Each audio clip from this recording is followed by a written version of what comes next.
gentlemen, I really want to say congratulations. And also thank you for making a kick-ass 2-hour bonanza that, I was at the premiere last night. What is it like for the two of you? Because you put your heart and soul into this, and to hear the audience reacting to some of the scenes where like there's blood and guts, and you hear hundreds of people freaking out. Savages. What is that like? Savages. It's just like, you feel like we're back in Roman times. You're like, oh man.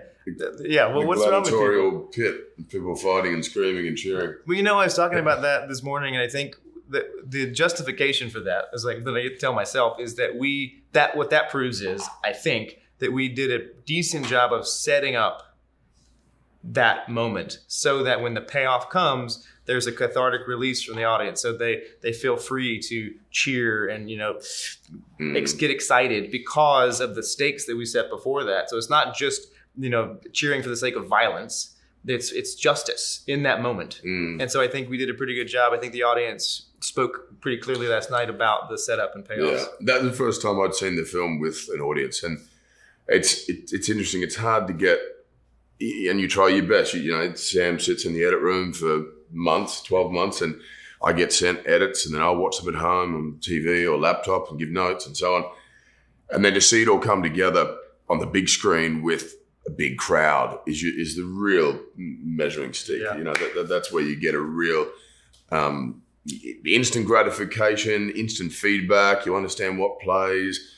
And we were talking about this before, just going, man, that was wild, that response. And, even having done a lot of the Marvel films, it felt like the same crowd, enthusiasm, satisfaction, edge of your seat, fun.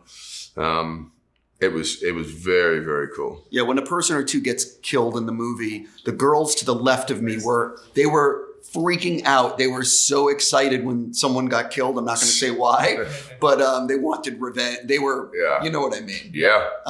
So I want to completely different, not on Extraction. If someone has never seen anything you've done before, any of your projects, what is the thing you'd like them watching and why? And for you, if someone has never seen any of the stunts you were involved with or stunts you've directed, any of that stuff, not the Extraction movies, what is the one that what's the one you're really proud of that you want to sort of point out? So I can't choose from the Extraction universe.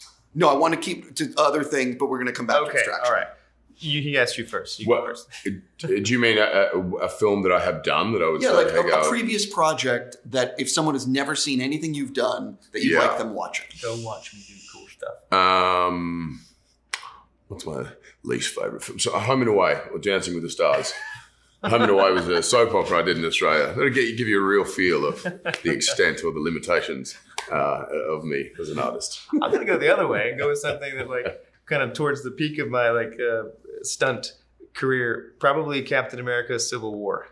I think there's so many things in that came from conception to completion that I would pitch in the room and then we'd go out and do it. And that was and I'd done other big stunt coordinating jobs before, but that was the biggest. And to have the trust of, Marvel and the Russo Brothers to let me pitch ideas in the room and then go out and execute them, I was pretty proud of that. One of the things that I really enjoy about your work, Chris, is that you're willing to take a punch on screen. You're willing to get fucked up and, still stand up and go for it. There are some action stars that do not do that do not take the punches. What is your motivation for being one of those people that is willing to, Yeah. And again, we talked about this a lot. It kind of bugs me when I see, people in an action film, chaotic action, 10-minute sequence fight, and they're still sort of, nose breathing and posing at the end of it. I'm like, I don't feel any jeopardy there.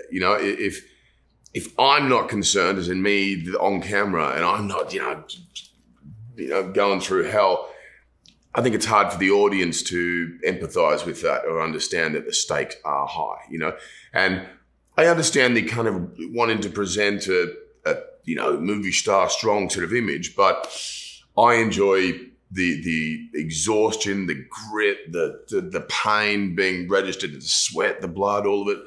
Dirtying it up, I think, it gives it far more integrity and truth, and I think it allows an audience to be on the edge of their seat because they see what you're going through, as opposed to looking at something that's kind of pretty and proper and doing some fight scenes. I would say he's the perfect blend of Jackie Chan and Arnold Schwarzenegger.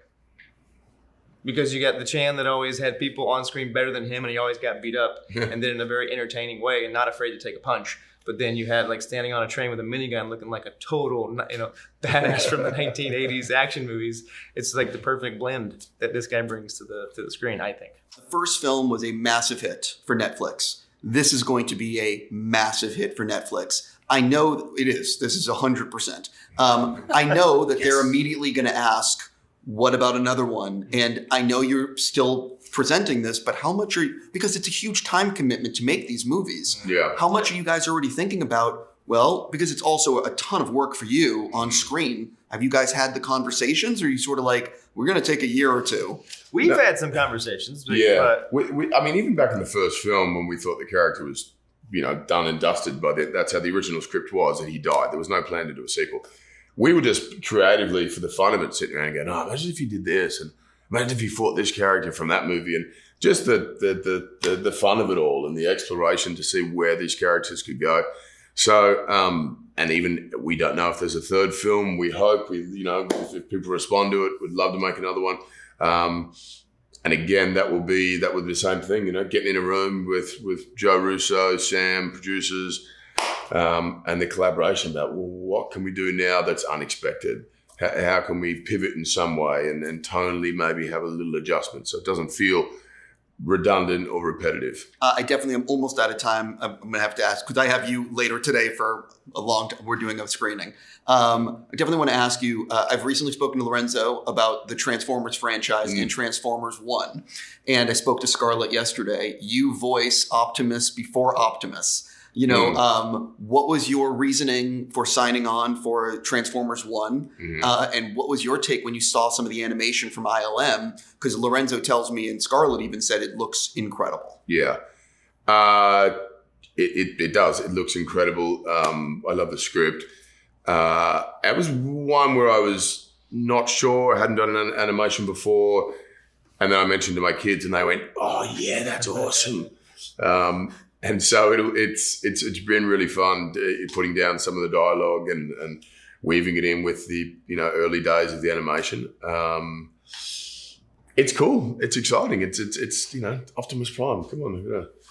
Come on. And I don't know if you're allowed to, but are you doing it with your accent? No, I'll do it. We talked about this.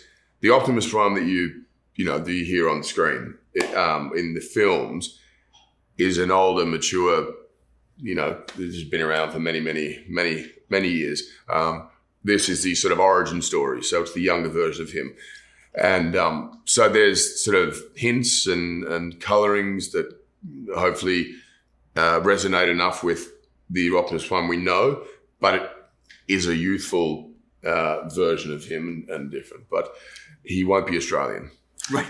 Last thing. I'm excited for this now. The ILM hasn't done an animated movie since Rango, and Rango is incredible. Yeah. So because ILM is doing it, I'm going over the moon. Well, because he's voicing Optimus Prime, I'm over the moon. Right, and 100%. Listen, I'm all in on this. My last thing for the two of you: there are some shots in this movie that are like truly unbelievable. Like, I'm so blown away by what you did. And I'm curious, when people are watching this, what is the shot or sequence, maybe it's the whole 21-minute prison thing, that you really just want to point out and say, this shot here or this thing was such a huge pain in the ass, and here's why. The train, I'd say, that the work on the train, which there's so many variables. It was snowing, trains moving at 50 miles an hour.